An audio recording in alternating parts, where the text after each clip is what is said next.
Good morning, friends. Today I'll be talking about piriformis syndrome. It is an undiagnosed or misdiagnosed cause of back pain which is radiating downwards. Usually, it causes a pain in your buttocks which is radiating down into your lower limb up to knee or maybe beyond as well. This is usually caused due to compression of the sciatic nerve with the piriformis muscle, which is a flat kind of a muscle which runs from the sacrum to the superior-middle aspect of the greater trochanter. So whenever this nerve is compressed with the piriformis tendon just below the piriformis tendon, it may cause symptoms of sciatica. Normally, sciatica or lower limb radiculopathy is usually due to problems in your back and problems with your disc. So most of the times whenever there is a radiating pain to your lower limbs, it is usually considered to be due to a back issue. But sometimes these problems can also be due to your problems in your buttock region. So this is called as a piriformis syndrome. This syndrome is more common in patients aged between 40 to 60 years.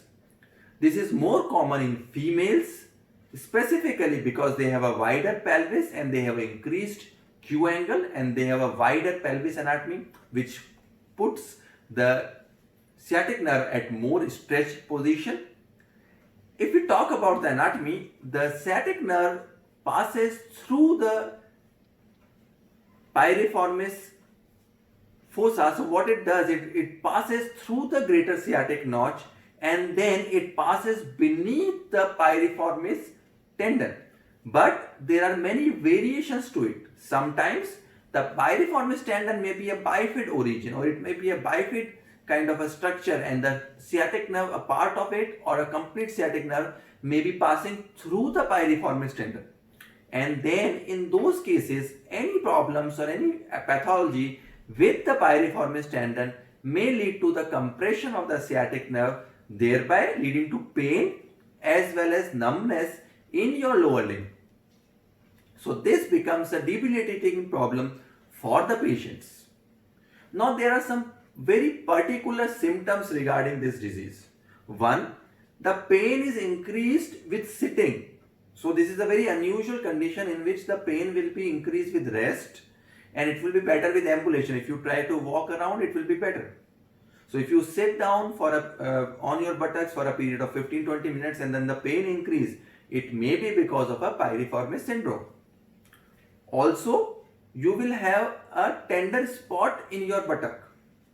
Also, this pain may be radiating to your sacral region and maybe radiating to your up to knee also. Occasionally you will feel numbness also in this particular region. Very occasionally you can feel a mass if your piriformis tendon is tight. It will be a sausage type of a tight mass which you can feel in your buttock region, and that is because of the tight piriformis going into a spasm kind of a thing. This problem also improves with traction. So if you give traction in these patients, they will be better. Now there are two types of piriformis syndrome. One is a primary piriformis syndrome and usually it is a rare variety. It is seen in only 15% of cases and this is usually due to anomalies either in the piriformis tendon itself or the sciatic nerve. So as I told you, sometimes the piriformis tendon is abnormal, sometimes the piriformis tendon has got two heads, sometimes its origin is anomalous, that can cause it, and sometimes you have anomalies in the sciatic nerve. So you can have anomalous origin of the sciatic nerve passing through the piriformis tendon, and these all things can cause a piriformis syndrome which is primary in nature. The secondary piriformis syndrome will usually be due to a repetitive microtrauma or a major episode of injury, or it can be due to a mass lesion in that particular area. And as I told you, this is more commonly seen in person who are sitting for a long time. So this is also called as a valet neuritis.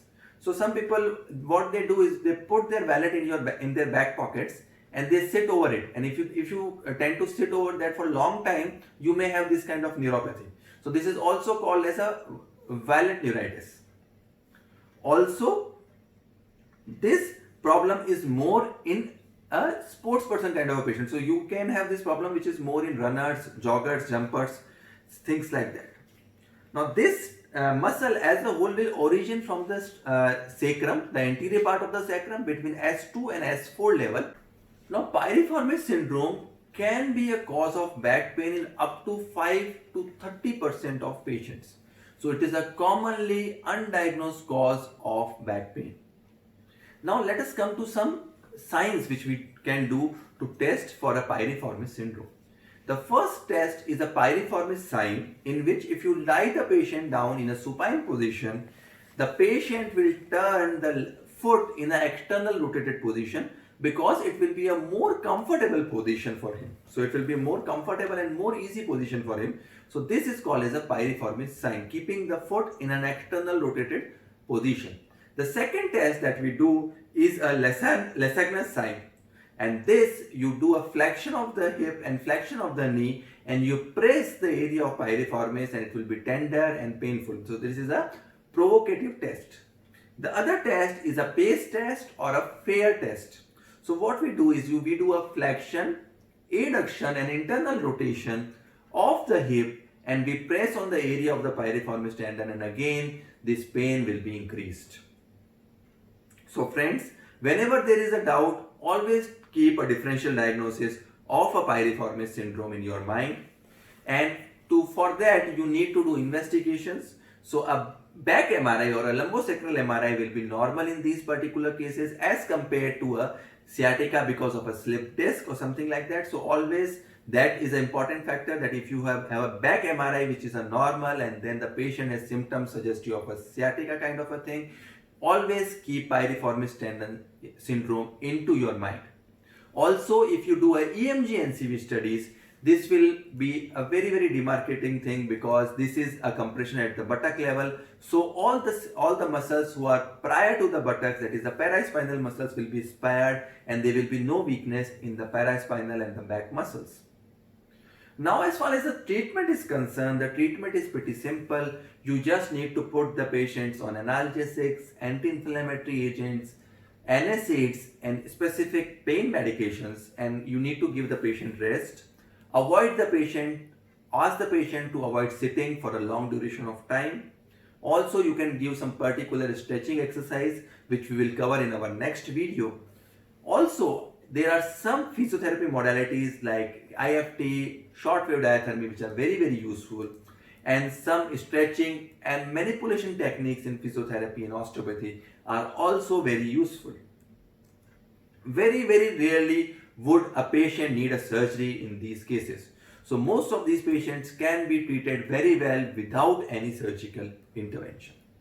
But yes, you should have a high suspicion, you should have a high index of suspicion whenever a patient presents to you with a pain in the buttocks which is radiating down into the lower limb up to the knee joint. Thank you. If you have any more questions, you are more than welcome to write on the comment box.